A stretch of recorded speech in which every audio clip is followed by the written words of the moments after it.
Good morning friend. আজকে সকাল সকাল চলে এসেছি একটা সুন্দর রেসিপি নিয়ে, চুনো মাছের ঝাল দেওয়া, যেটা আমার কিন্তু খুবই ফেভারিট। তো চলো দেখা যাক কি করতে হবে। তো চুনো মাছটাকে ভালো করে ধুয়ে একটু নুন হলুদ মেখে কিছুক্ষণ ম্যারিনেট করে রেখে দিয়েছিলাম বেশ ভালো করে।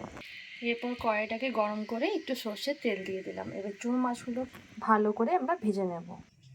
এরপরে কড়াইয়ের মধ্যে একটু অল্প সামান্য নুন দিয়ে দিলাম, যাতে মাছগুলো কড়াইয়ের মধ্যে লেগে না যায়, ভেঙে যায়, তো ওই জন্য একটু অল্প দিলাম। আমরা মাছগুলোকে দিয়ে দিলাম তেলের মধ্যে। এবার ভালো করে মাছটা ভেজে নিতে হবে।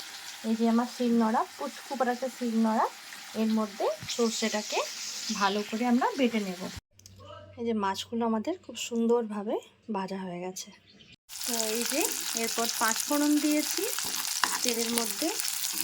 5 ফোড়ন দেওয়ার পর এই যে পেঁয়াজ দিয়েছি। পেঁয়াজটাকে আমরা ভালো করে ভেজে নেব।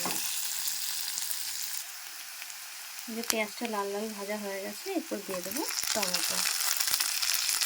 টমেটোটাকে একটু ভালো করে কষিয়ে নেব।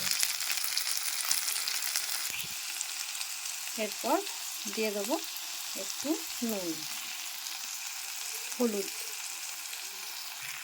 এরপর এটাকে ভালো করে মিক্স করে নিতে হবে, কিছুক্ষণ ভালো করে কষিয়ে নিতে হবে। ভালো করে নাড়াচাড়া করে নিচ্ছি। এবার টমেটোটা যাতে একটু নরম হয়ে যায় তার জন্য এটা একটা ঢাকা দিয়ে কিছুক্ষণ রাখবো। এরপর দেখবো ঢাকাটা খুলে, এই যে টমেটোটা নরম হয়ে গেছে।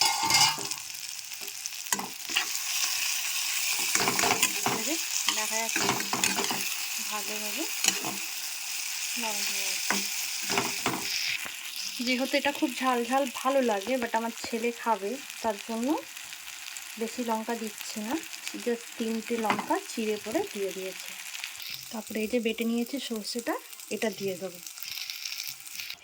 যেহেতু এটা একটু মাখা মাখা হবে, তাই 1/2 কাপের মতন জল দিয়ে দিলাম। এবার ঝোলটা একটু ফুটবে, তারপর আমরা সর্ষেটাকে দিয়ে দেবো। এই যে এটা ফুটে উঠেছে। এরপর ফার্স্টে দিয়ে দেবো আমরা মাছগুলো। একটু হালকা করে নাড়াচাড়া করে নেব, যে ভালো করে মিক্স করে নিয়েছি মাছের সাথে। এরপর একটু হতে দেব। আমার এখানে মনে হলো একটু জলটা দিলে ভালো হয়, তাই একটু জল অ্যাড করলাম, যেহেতু নাহলে পুরো টেনে নেবে একবারে। এই যে হালকা ফুটতে হতে শুরু করেছে, এরপর দিয়ে দেবো ফাইনালি সর্ষেটা। তো এই যে নামিয়ে দিলাম একটু ফুটিয়ে। আমাদের চুনো মাছের ঝাল দেওয়া গরম গরম ভাতের সাথে খেতে দারুণ লাগবে। এটা অল্প করে একটু সর্ষের তেল দিয়ে দিলাম ফ্লেভারের জন্য। ব্যাস, আমাদের চুনো মাছ রেডি। আবার দেখা হবে কোনো একটা নতুন ভিডিওতে। চলো টাটা, ভালো থেকো সবাই।